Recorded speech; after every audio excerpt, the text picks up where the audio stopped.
What's up, everybody? Good Saturday night. A little earlier than I was expecting it to be, but just give me 1 second here. Let me get the sharing the show out here. Let me get the tweet out here, and we'll talk about everything that just went down. But a little bit earlier than I was expecting, so that's good. Ohio State still going on. Ohio State, Penn State right now, and I'm stalling.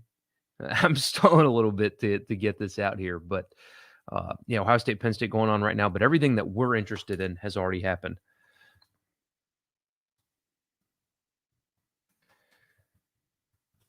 All right. Sorry about that. Here we go. Tribe and join. I don't have a preview screen for this one. That's why it's doing that. I don't have a preview screen. But anyway, glad to see you guys. Glad to see you guys. So much to cover. Wow. All right. Well, anyway, welcome in. Glad to see you guys. If you're watching on Twitter, you cannot comment, and a lot of people do on Saturday nights. So you cannot comment on Twitter. You have to do it on YouTube or Facebook, but I'd prefer you find me on YouTube, Michael Borkey. Find me there. Subscribe to the YouTube channel. Like the video. Hit the notification bell because I do more than just Saturday night. And find me there. Subscribe, Michael Borkey, on YouTube. Also follow on Twitter if you haven't already. Glad to see you. So we're talking, obviously.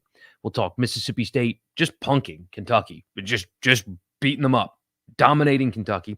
Ole Miss really shooting themselves in the foot tonight, honestly, in Auburn. I mean, they had the chances. There are other things that go into it. A lot of people are going to blame Lane Kiffin, and I understand. I am very pro go for it on fourth down, but that 4th and 7, especially not taking the points there, came back to bite them a little bit. It certainly did. But it's hard to conduct your offense, specifically in the red zone, without your 3 best receivers. But anyway, we'll get to that. Other stuff happened. Michigan State beat Michigan. Georgia just owned Florida, and now Dan Mullen is 4-4. Wake Forest, guys, time to start talking about Wake Forest, like really talking about Wake Forest. Cincinnati is not deserving of a playoff spot, regardless of what happens, and a whole lot more. All right, so here we go. I'm just going to start like I do every week now. This is just what we're going to start doing now. I'm just going to go through your comments, and when I get done with the comments, I'll give you more pointed thoughts about these 2 games. But this is more fun to me, honestly. This is more fun, just going through the comments. So that's what we're going to do first. Just your thoughts, Ole Miss game, State game, whatever, doesn't matter. Fire them my way. I'm here to talk about it all with you. I hope all of you, if you celebrated Halloween tonight, had a happy one and a safe one. And if you're doing it tomorrow, have a happy and safe one as well.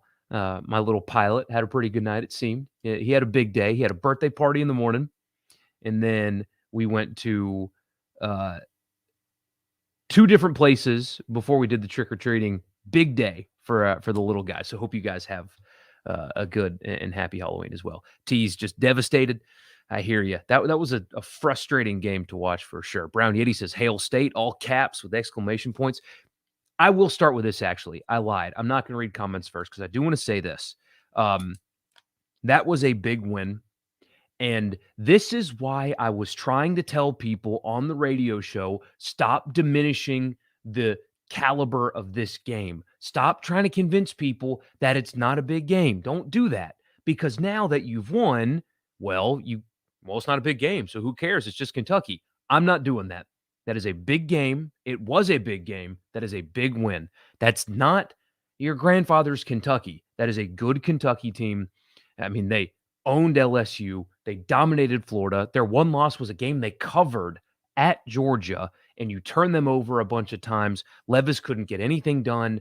Will Rogers was exceptional. Kentucky averaged 3.3 yards per carry, one of the best rushing attacks in the country. That was a big win against a really good team. And those of you that tried to diminish how big of a game that was, I hope you feel a little silly right now. You should, because one of the few times I was right, you were wrong. That was a big game. It's like doing the overrated chant. Why do people, when they beat a good team, overrated? Why do you do that? That makes your accomplishment look less good. Why were you trying to convince people, some of you, very few of you, but some of you were trying to convince me, oh, that's not a big game. It's Kentucky. It's not a big game. That was a big game. That was a big win. I said it all week, and you should have been saying it all week too. That was a big game and a big win. They owned Kentucky. They're playing really well right now. Rodgers, we'll get to the numbers and stuff on Rodgers a little bit later. It wasn't just that he was efficient. It was how he was efficient, and I think he took a step forward tonight, so we'll talk about that. Chris says props to State. He's pissed, though. I hear you, man. Zach says, well, I'm in a good mood. T says, I see the SEC refs are donning their clown costumes early. Yeah, there was a few things, especially that spot, the forward progress. What the hell was that? I mean, how can you call forward progress when a receiver is running back towards the quarterback, catches the ball, and is still running in that direction? That's not forward progress. That's never how it's worked. And the ref initially called it the right way. That was bizarre. I thought the OPI was a bad call, should not have been called there. There were some other things that they missed. But at the end of the day, Ole Miss lost because they did not play well enough offensively. Red zone offense was awful for Ole Miss tonight, just awful. And a lot of that has to do with the fact that their three best wide receivers were not playing in the game. Drummond tried. He's banged up. Sanders was there, but basically in uniform only. I mean, they shot themselves in the foot. Some questionable decisions from Kiffin, although I'm team go for it. I am. I get it. But they should have kicked the field goal there to bring it back to a one-score game, and they didn't get it, and there was a bad penalty anyway. They shot themselves in the foot tonight, and I think Ole Miss really only has themselves to blame for this game, although the officiating was pathetic. It's not why they lost, and I think you know that. I'm not. I hope you don't think I was being condescending towards UT yet. I'm not at all. Anyway. Jason says, I'm a State guy, but I hate Ole Miss losing. Matt Corral absolutely deserves the Heisman compared to the other front runners. Kenny Walker. Kenny Walker at Michigan State is your Heisman Trophy winner, or at least he should be. I will die on that hill now. We'll get to that later. But yeah, he's tough as hell, man. I mean, going out the way he did and coming back and playing, that just shows you how tough he is. He's tough as hell. He has no help right now. He has no help at all right now. God bless him. He's got none. Tark Steele says, good evening, Mike Borkey. Another week, another blown lead for Texas. This is going to be bad. I mean, I was out running around with the little guy today. It was Halloween and stuff. Texas blew a lead to Baylor. How about that? I didn't know that, honestly. I had to look just now. That's embarrassing. I shouldn't say that to you, but it's true. Dave Aranda not being a candidate, or at least one of the main talked about candidates for the LSU jobs, a little interesting. He's got Baylor humming right now. Brown Yeti says +4 turnovers for the Dogs. That was a key going into the game, right? Playing clean, turnover-free football. If you do that, you're going to win. I think I said that on Friday. I mean, it's not like a bold statement or anything. I said, if you look up and Will Rogers has not turned the football over, State wins the game. I said that Friday on the radio show. And again, one of the few times I actually got something right, but that was the case. Will Rogers was incredibly efficient and didn't make mistakes. And look at what happened. Rogers did not make mistakes. Levis did many. He was forced into them, but he made mistakes. And there's your difference. Mississippi State, when they play clean football, can beat damn near anybody. Not Alabama, obviously, and they didn't play well that night anyway. Not Georgia. But when they play clean football, when they don't turn it over, this is the result you get. You get dominating Kentucky. You get winning in College Station. You get beating NC State. That's what you get when they play clean football. That's what happened tonight. Bulldog Bites 15 said State beat Kentucky and the refs by 2 touchdowns. I hear you. Zach says, oh man, Michigan State was a fantastic start to the morning. What a football game that was. I love Gus Johnson too, by the way. I love that guy. He's my favorite play-by-play announcer in football. It's Gus Johnson. I love him. I think the energy he brings to a broadcast makes the game more fun to watch. And I do not feel that way about play-by-play guys. I think they are replaceable. The money that people shell out for play-by-play guys, and even color analysts, I think is absurd. No play-by-play guy is worth what they get paid, except for Gus Johnson. He's the only one that I listen to and I think he's making this game more fun for me. It's Gus Johnson. I love that guy. That game was incredible. Kenny Walker. I'm dying on that hill. Kenny Walker needs to win the Heisman Trophy. He needs to be the front runner. If anybody is talking about anybody else for Heisman Trophy, they're doing it wrong. They're not paying attention. It's bias. Bryce Young, give me a freaking break. Get that out of here. Caleb Williams, dismiss that. Gone. Forget that. If Kenneth Walker is not the odds favorite front runner for the most outstanding player in college football, we are wasting our time with the trophy. That guy is special. 5 touchdowns today to beat a top 10 team. He's already great. He's the next Saquon Barkley, is Kenny Walker at Michigan State. That guy deserves the trophy. Zach says, barring the most epic upset in school history against Tennessee State, the bowl streak will continue too. Yeah. I'm telling you, man, I don't know why people wanted to diminish this game going into it. I really don't, because that's a damn good Kentucky team. That's a damn good Kentucky team. That State just punked. They just punked them. I mean, the most impressive thing about that game, I mean, yeah, Levis turned the football over a little bit and stuff like that, but it's the rushing numbers. I mean, Levis was bad, but they're bread and butter. 20 carries for 66 yards, 3.3 per carry. So they picked off Levis 3 times. He was largely ineffective. I mean, completely ineffective. But when you've got that group of backs, I mean, Chris Rodriguez, they only gave him the football 8 times, only 34 yards. Kavaisie Smoke, 19 yards on the ground. That's a punking. It's just domination. Zach Arnett's defense is just playing exceptional. Brownie Eddie says, yeah, Kentucky team that could beat 92% of the country. Definitely not a good team. Laughable. Yeah, I'm telling you, man, this week, I had it in my Twitter mentions, saw it on the text line of the radio show. Said, you were downplaying that Kentucky team. And look, I mean, you beat them by a lot, so I guess they were right too. But no, that's not how I see it. It was a hell of a win. It's a really good win. Jason says, there's a difference between big game and worthy of storming the field, goofball. No, but I'm telling you, people were not, I'm not talking about storming the field. People were like, it's not a big game. It's Kentucky. I heard that from people, and that's BS. Bulldog Bite says it was a big game, the biggest game of the season, but it wasn't big enough to rush the field. Yeah, I know.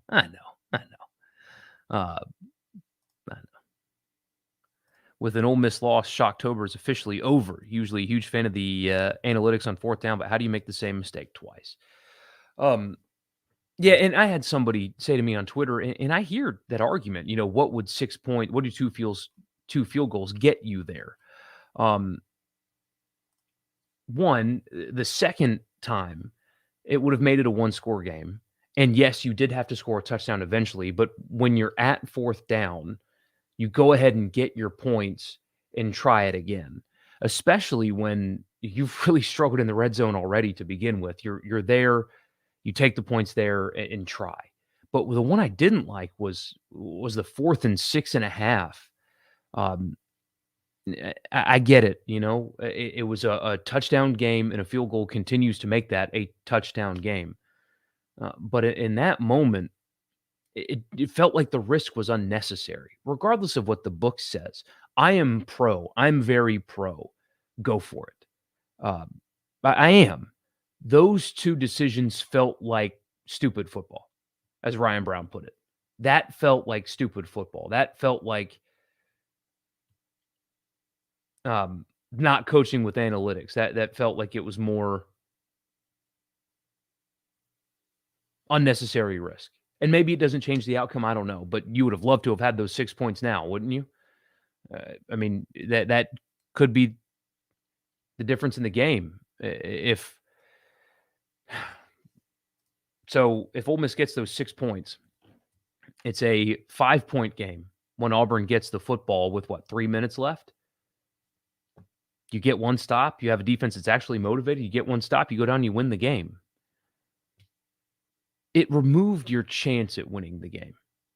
But, I'm not going to be overly critical because I do like and appreciate playing to win. And I would rather have a coach to win versus be overly conservative.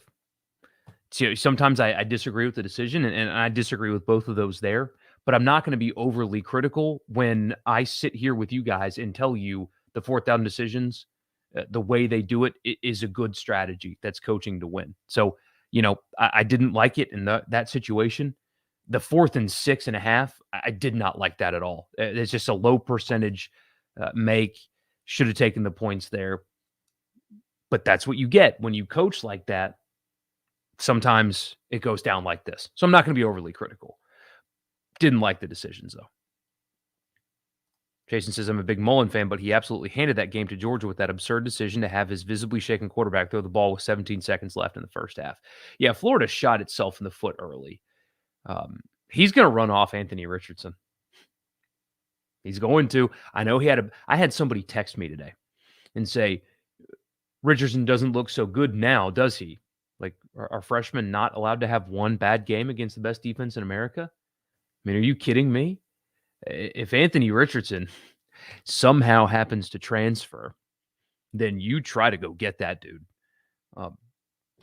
Because it feels like Mullen's going to run him off. And if he does, you go get him. He's super talented. He was a freshman playing against the best defense in America. He's going to be just fine. But anyway. Craig says State will dink and dunk us to death, talking about Ole Miss. We will play prevent for 4 quarters. Yeah, but the thing is, man, Ole Miss's defense played well enough to win tonight. They absolutely played well enough to win tonight. You're not going to win games scoring 20 points. Ole Miss's defense got beat up bad in the first quarter. They did. And they gave up 3 second-half points. I mean, what more do you want? What more do you want? 31 points with this offense should be enough, especially with 3 in the second half. They played well enough to win. It was the offense. It was red zone that was their issue. It's still a unit that's playing well and getting better. They get after the quarterback well. They don't have enough depth in certain spots. I think, especially at free safety, they've got an issue in that spot. Tackling in space, stepping up to stop the run, especially. But no, it was the offense's problem tonight. That's why they lost. Scott says, hey, Mike, hope the little guy loved going out as ace or maverick today.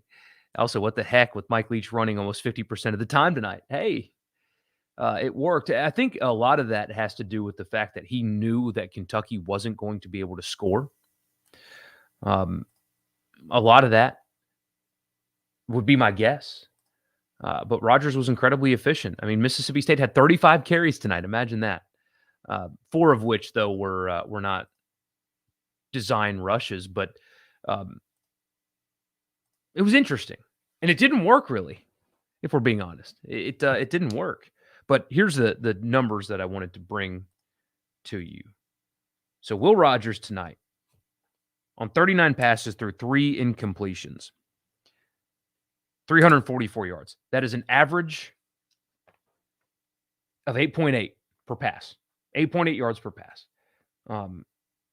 I have been critical of this team, specifically the offense, specifically Will Rogers, because his average depth of target has been so short that you're not winning games like that with average depth of targets being 5 yards, 4.5 yards, 5 yards, where 30% of your passes go behind the line of scrimmage.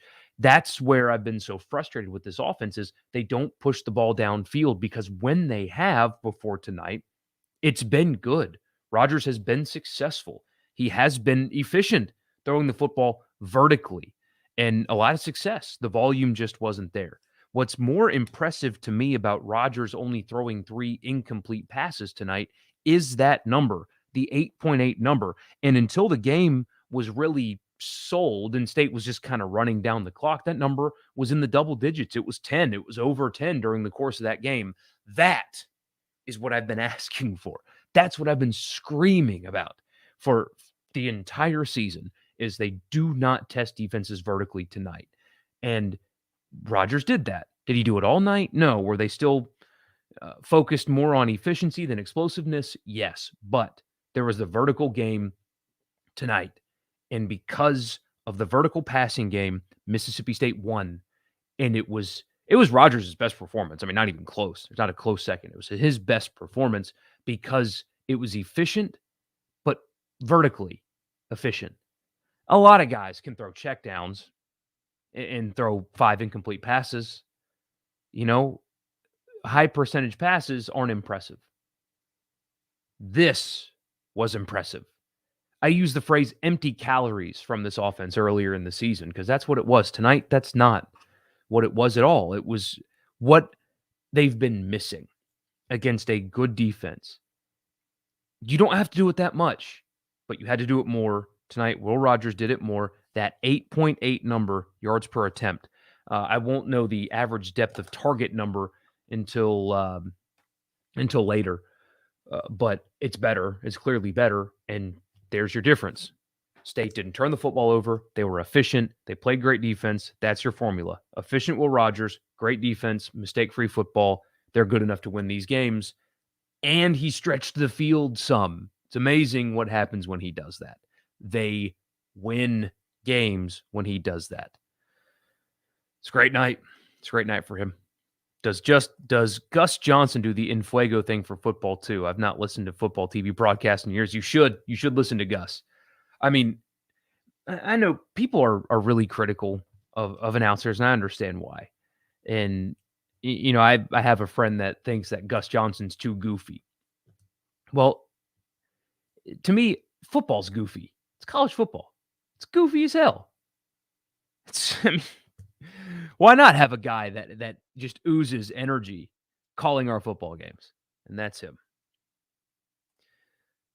Bulldog Bite says, good Leach offenses are able to run the football. State maybe ran it more than usual, but Leach offenses have to be able to run it effectively against 3-man boxes, something they've struggled to do. They have to run teams out of that for sure. But not necessarily. It's what I've thought the offense is missing more is what I just talked about. I mean, yes, you would ideally like to see them run the football a little bit more than they currently do to get teams out of that three-man rush if that 3 is able to get home. But to me, what was missing was the vertical game, was testing defenses vertically. That and offensive line play has been a real issue because the staple of Leach offenses, it's not running the football. It's being able to do it when you try. It's not just trying, just throwing out 30 carries in a game. It's when you do it, you are successful. And they weren't tonight and overcame it because Rodgers was great. When is Ole Miss going to stop fake injuries during drives when they make a penalty or something? But not all of them. I mean, Todd Blackledge made a good point on the broadcast. Like, Katie Hill went down, and in no way did Ole Miss want Katie Hill out of the game in that moment. But Auburn fans are booing and Twitter's lighting up, and it's like, no, that they didn't want him out of the game in that moment. So something may have actually been wrong with him. I mean, Auburn did it too tonight. It's an unfortunate part of the game right now that they need to get out of it, but it's hard when players actually do get hurt on a football field. So how are you going to tell which one's real and which one's fake? They'll put a rule in place. They should, whether it be, have to sit out for the rest of the series or whatever. They got to do something, but let's not pretend like their opponent wasn't that way tonight either. Georgia versus Alabama countdown is on. Oh, yeah. That's the one disappointing thing in this season is that we're going to end up with Ohio State, Alabama, or Georgia and Oklahoma. And, we're still going to end up with the same 4 that we kind of thought we were going to end up with. It's the only disappointing thing about what's gone on is that. It looks like Ohio State's going to win, by the way. Penn State gave them a hell of a scare tonight, though. Sachs is at State, Leach is 4-4 versus ranked teams and 5-6 versus unranked teams. Washington State fans tried to warn us about the Mike Leach experience. Yeah, that's Mike Leach in a nutshell, isn't it? That is him. That is Mike Leach. You'd hope that a little bit more consistent wins and losses come, but we'll see. Guarantee the Venn diagram of UK isn't, Jason says, UK isn't a big game, people and folks mad we got smoked by the Crimson Tide is one circle. Probably the same people that think that you shouldn't wear those sweet helmets again. Those are awesome. Wear them all the time. Every sport. Use that logo. Do it. Jason says, Richardson looked fine early. He had that fumble and then an interception on a batted ball within 45 seconds of game time. Mullen threw the pick by 6 by not going to the locker room. Kid was done mentally after. That's a really good point. That is a really good point. Yeah, Anthony Richardson's the future. And if Mullen runs him off, if he doesn't play the rest of the year, somebody's going to get a hell of a quarterback. That kid's got all the talent in the world. All of it. Jason says, State ran the ball 30 times. Amazing how downfield options open up when the defense doesn't know what's coming. Braves up 3-2 with back-to-back homers. Nice. Let me refresh this page then, because I've got this up. And now, yeah, how about that? Awesome. Awesome. I bet that place is rocking up there in Atlanta. Man, I bet it's rocking. It's tough to keep up with and watch the World Series, unless you're a Braves fan, of course. I know you guys are having a good time. But it's tough during football Saturday to keep up with the World Series, but glad to hear that. Craig asks, what's the message after the game if you are Kiffin?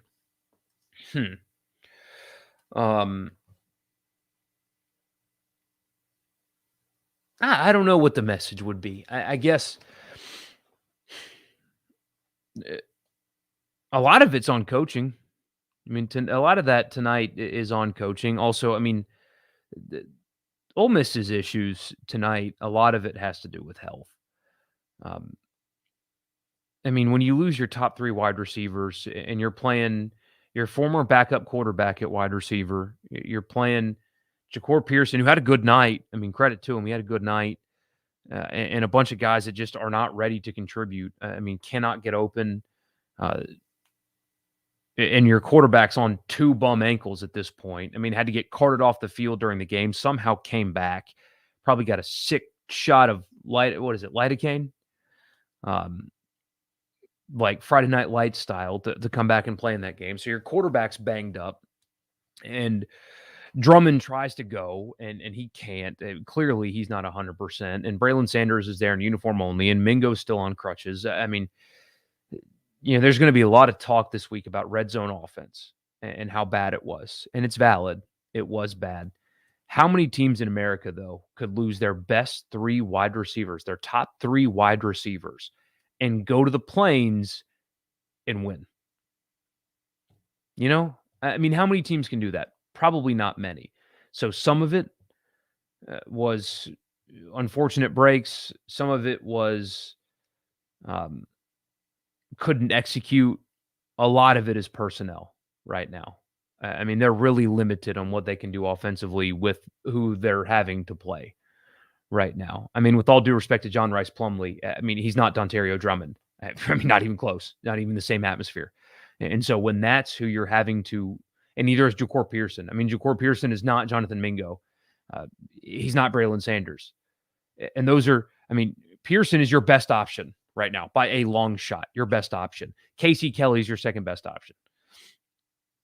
That's what you're dealing with right now. And that, again, there's going to be a lot read into this game about decisions and analytics and all that. But at the end of the day, there's not a whole lot you can do when you're banged up on the offensive line, when you are, I mean, just absent wide receivers, all of your wide receivers. I mean, that's really what it is. What do you want them to do? That people don't like hearing that. And I understand why. Sometimes it's just you don't have the right players to do things. And Ole Miss offensively right now, it's an oversimplification. It wasn't perfect. I'm not saying that, play calling or whatever decisions were perfect. They weren't.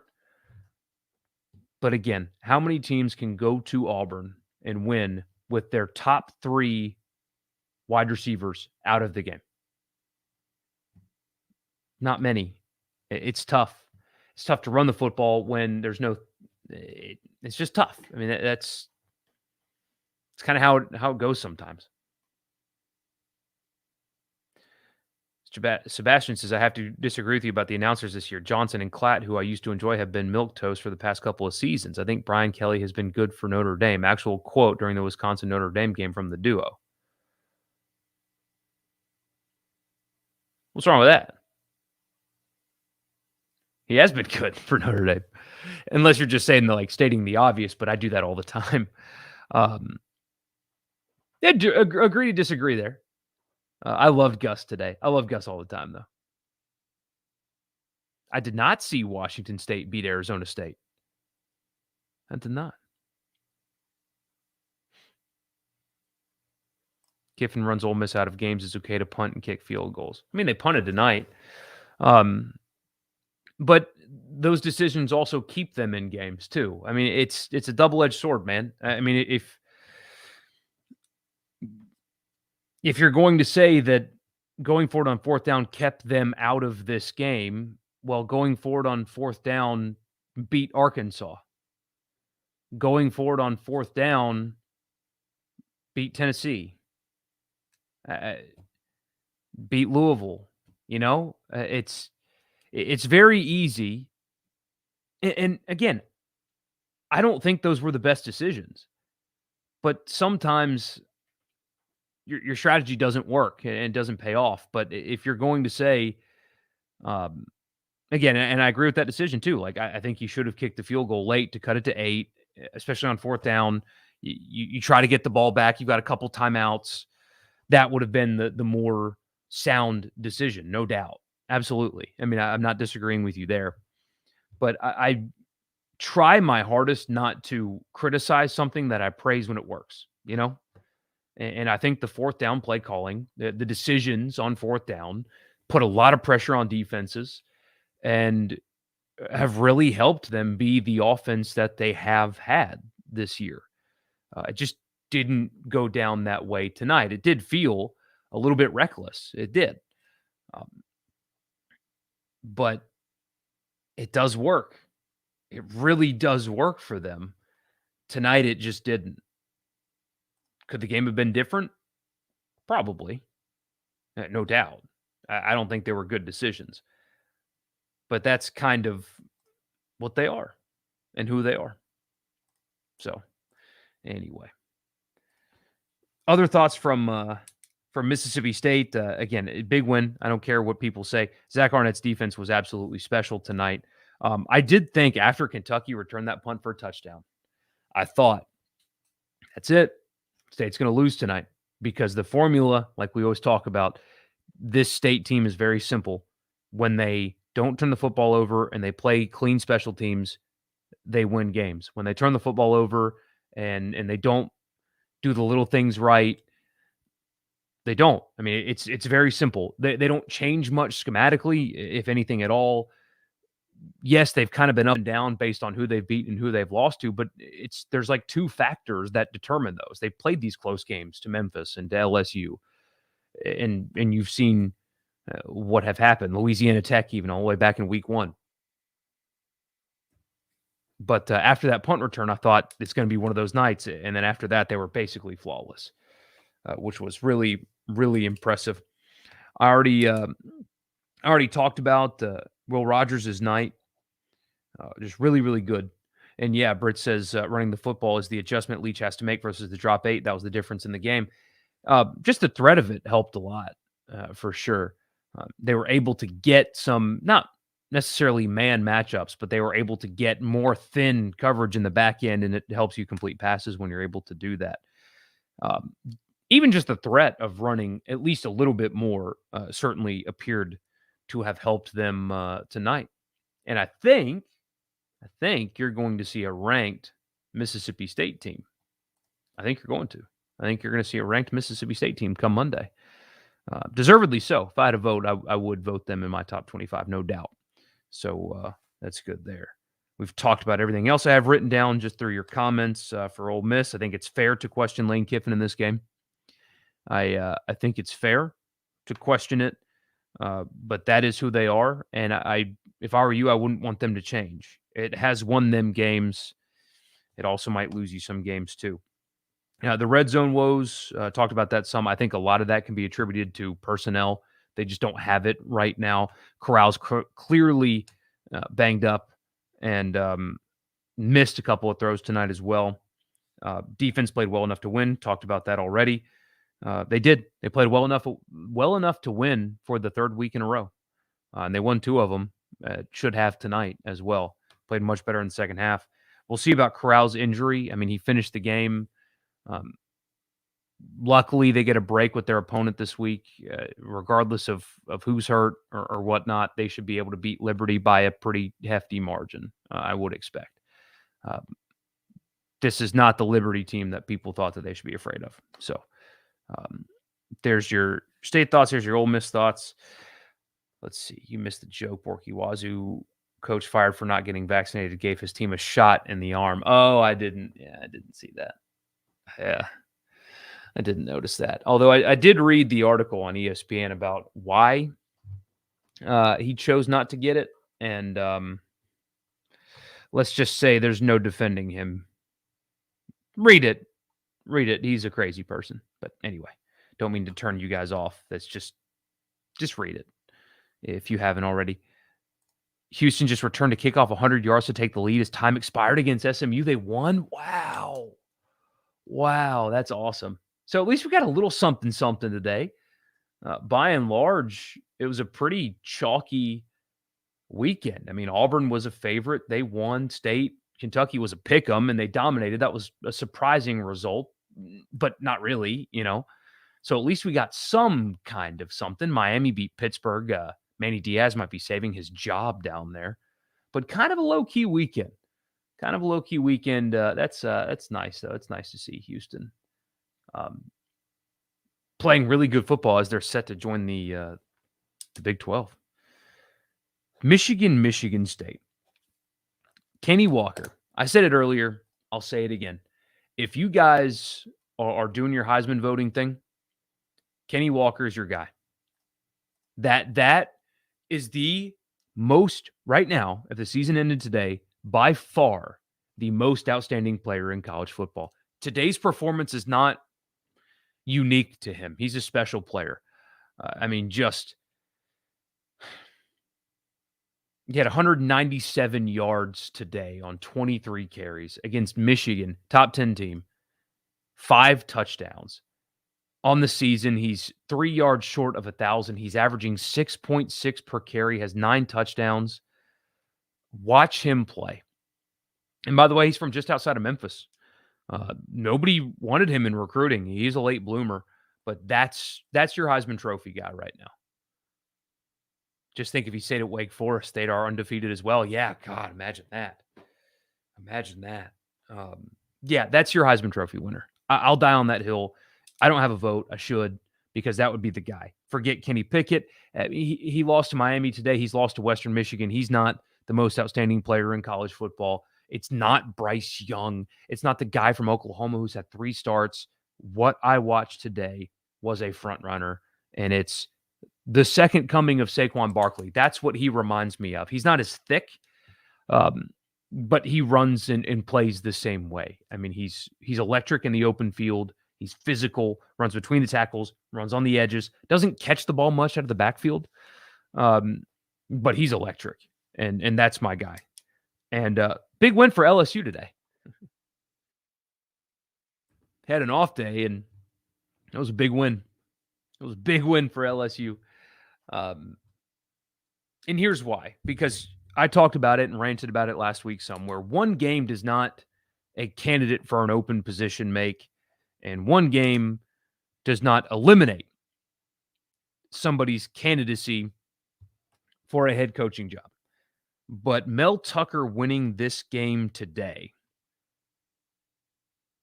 sells it to fans a lot easier. You know what I mean? And he may or may not even be the front runner. I don't know. I mean, who knows? But if Scott Woodward and the university leadership at LSU were going to want to hire Mel Tucker. Today makes that sell to your fans and donors a hell of a lot easier. You know what I mean? So I said on Twitter today that was a big win for LSU. And I mean that, because if that's the road they want to go down, regardless of how the rest of the season goes, that result today makes him an easy sell. I mean, the resume is already there. He hasn't been a head coach for very long. This is only his third year. But when he's been a staff member on two different national championship winning staffs, one at Ohio State, one at Alabama, he's coached under Kirby Smart as well, been a defensive coordinator in the NFL. Now he's successful as a head coach. I mean, the resume's there, but now there's a little bit of spice. And you know how those Cajuns love their spices. That makes Mel Tucker easy to sell to your fans. And so shout out to LSU for that one, because if he's their front runner, now there will be far less criticism. Georgia, this is going to sound crazy. It's actually not going to sound that crazy, but Georgia is not as good as they appear. And here's what I mean by that. They've been beating the shit out of people. Kentucky, Arkansas, Florida today. I still think they are limited enough offensively to where once they get to the SEC championship game and the playoff, I don't think they're near as invincible as some people think they are. Is their defense the best in America? Absolutely. I'm not saying that when they play Alabama, they're going to give up 48 points all of a sudden. No, they're going to play very low scoring games, SEC championship and into the playoff. I think they're the best team in America right now. I just think it's closer than some other people do. I am not impressed with Stetson Bennett. I think they run the football well. They've got a good offensive line, but they're going to run into a team that has some explosiveness on offense and have better defenses than the ones that they've seen. I mean, don't forget, LSU lit up this Florida team. Ole Miss lit up Arkansas. Auburn lit up Arkansas. Mississippi State just lit up Kentucky. So Georgia's offense is on par with all of them. They're the best team in the country. And Brett, are they going to get Daniels back? He's back. They just decided to start Bennett. I mean, they're winning with him, you know? I mean, how can you take them out when you're winning games by the margin that they're winning? But to me, Georgia's the best team in America because they play elite defense, but I don't think they're flawless like some people do. I'm not impressed really with Bennett. I think that they can get beat by somebody like an Ohio State or an Alabama that have these really explosive offenses with talent enough on defense to keep Georgia out of the end zone. And I think it's going to happen. I don't think they're as invincible as some people do. But it's a dominating performance. Mullen's got some issues. He'll probably finish the season 8-4. He'll probably win the next 4. Florida State's bad. That's his toughest game left. I mean, he's got Missouri, Samford, and South Carolina. So I think it's South Carolina, right? Let's see. Just for the sake of accuracy. Yeah, it's at South Carolina, Samford, Missouri, and Florida State. So they'll win the next 4. But his seat will be hot going into next year. 8-4 is not acceptable at Florida. Not even close. Brown Yeti says, has the state of Florida ever been this bad? Just thought about it. Gus has the best team in Florida at UCF. Yeah, Miami got a lot of preseason hype that was unjustified. And then Derek King goes down. Florida's really bad. Florida State's really bad. Yeah, I mean, this should never happen in that state. Ever. This should never happen in that state. But yeah, here we are. Do you think about resting Corral, Britt asked, for Saturday for the stretch run? The problem is Malik Willis can do enough to where they have to really show up and play. He can do enough. So if Corral's healthy enough, he'll play. But I think you really,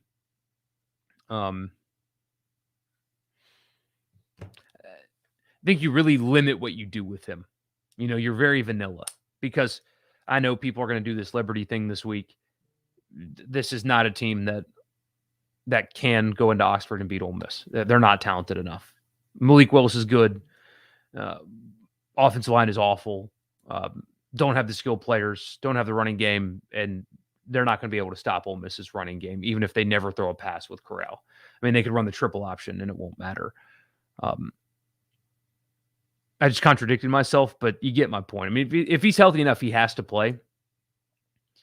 But they will really limit what they do with him. You know, they'll tell him to slide super early, get the ball out quick, stuff like that. Ceiling and floor for the Mississippi schools now. Let me get the schedule in front of me. Just so I know what I'm looking at. I mean, most everything is still in front of both of these teams, right? I mean, Kentucky lost tonight, so the Sugar Bowl is still in play for Ole Miss. They have to beat Texas A&M, though, which is a tough ask. Maybe they'll get some receivers back by then. But for Ole Miss, I mean, ceiling, they can still win the next 4. They can. They certainly can. I mean, they can go 10-2, no doubt. Floor is they lose to Texas A&M and Mississippi State and finish 8-4. Because they're not losing to Vanderbilt and they're not losing to Liberty. That is the floor for Ole Miss. For Mississippi State, the ceiling right now is they win the next 4 as well. So they have Arkansas and Fayetteville, which is going to be tough. And then they go to Auburn, which is also going to be very tough. I think it's possible that they're underdogs in both of those games. It's possible. But 9-3 is absolutely on the table for Mississippi State. That is the ceiling. Everything goes right. I think they can win all 4 of these games, but the floor is 6-6, losing 3 of 4 at Arkansas, at Auburn, and Ole Miss at home. Those are also losable football games for them as well. So, yeah, 9-3, 6-6 for State, 10-2, 8-4 for Ole Miss is ceiling floor at this point. The schedule for Ole Miss sets up quite nicely compared to State, where they only really get 1 gimme and Ole Miss gets 2 remaining. But everything's right there for them. It is. I mean, good seasons are in the grasp of both of these teams. Britt says 8-4 will get him fired. Not this year, but next year he rolls out another one. Absolutely, yeah, he'll see next year, unless he loses to Florida State. Then you got it's dicey for him right now for sure. Anyway, a couple more things. Wake Forest, we got to start taking seriously. We have got to start taking Wake Forest seriously. By the way, first 8-0 start in school history, and yet Dave Clawson still doesn't appear on any coaching search, hot board, or anything. You guys know me. Every year I stand. Is that what the kids are saying now? I stand for Dave Clawson. He's done an incredible job at Wake Forest, and everybody's got too much damn pride to go hire the Wake Forest football coach. He has no advantages. He's the 4th best option in his state. He's got no advantages. The smallest school in the Power 5 in terms of student body, which means they have the smallest alumni base in the Power 5. They're 4th fiddle in their own state. And yet, look at what he's done. Every year, they have good football teams that win games and go to bowl games. Every single year. It's time to take this Wake Forest team seriously. I mean, they're 8-0 right now. North Carolina State lost again today. They go to North Carolina State. They host NC State, go to Clemson and Boston College. It's a tough remaining schedule. But my gosh, I mean, there's a real chance that they win all of these games. Or at worst, go 11-1 and win the ACC championship. It's time to start keeping your eyes on Wake Forest. And if your program's looking for a head coach, call Dave Clawson because you'll win. Brownie says, how do we get a 3-week stretch where the teams we are playing are coming off a bye, starting with Kentucky? Yeah, that's tough. That is tough, especially Arkansas. Arkansas needed to get healthy. That's going to be a tough one up in Fayetteville, I think. Arkansas is more explosive offensively than Kentucky is. They're more capable. than Kentucky is. Obviously, it's also on the road as well. Jason says Richardson stays and Mullen gets rid of Grantham. Florida could be a monster next year. I wouldn't write him off just yet. They lost a lot last year, and Emory Jones rode the bench 3 years for a reason. He's got to play Richardson, though. He's got to actually play the guy. I don't know what he's thinking there, but anyway.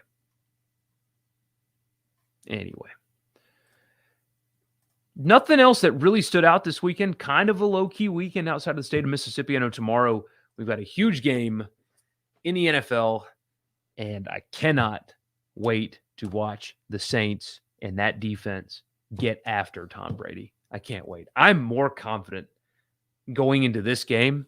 I don't know why, but I think the Saints are going to win. I think they're going to clown the Bucs tomorrow, and I don't know where that's coming from. And yes, I feel kind of stupid for it. Hopefully they don't prove me wrong. We shall see. So anyway, thank you guys so much for tuning in. Glad to see you. Glad that you were with me. Don't forget to subscribe to the YouTube channel. I would really love if you would also like it as well. So subscribe, like the video. I am going to go to bed here in a little bit. I had a long day, and I got a long day tomorrow too. Just really watching football, who dat, and all that good stuff. I'll see y'all on Monday, but don't forget to subscribe, and I'll talk to you then.